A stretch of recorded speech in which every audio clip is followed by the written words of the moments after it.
গতকালকে পশ্চিম থানার এবং রামনগর আউটপোস্টের যৌথ উদ্যোগে প্রায় 100 গ্রাম ব্রাউন সুগার আমরা উদ্ধার করতে সক্ষম হয়েছি।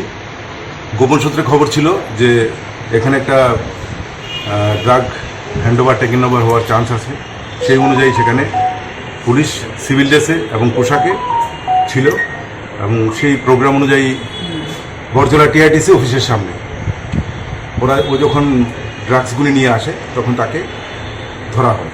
ধরার পর চেক করা হয়। চেক করার পর তার কাছে 9টি পাউচ পাওয়া যায়, যার প্রতিটিতে 9.99 গ্রামের মতো আছে, অর্থাৎ টোটাল প্রায় 100 গ্রামের মতো ব্রাউন সুগার আছে, যেগুলি বাজার মূল্য নট লেস দেন 8 লাখ। তাকে জিজ্ঞাসাবাদ করার পর তার নাম জানা যায় রাজীব দত্ত, তার বাবার নাম প্রদীপ দত্ত, বাড়ি নতুন কলোনি কমলাসাগর। তো সে কীভাবে এই মালগুলি মানে এই ড্রাগসগুলি আনলো, কীভাবে কাকে হ্যান্ডওভার করলো, বাকি বিস্তারিত যেগুলি ছিল সেটা আমরা আজকে তাকে পুলিশ রিমান্ডে আনছি, এনে জিজ্ঞাসাবাদ করে তার থেকে বিস্তারিত আমরা নিয়ে নেব। ওইখানে কি সে একাই ছিল না অন্য? ওখানে একাই ছিল।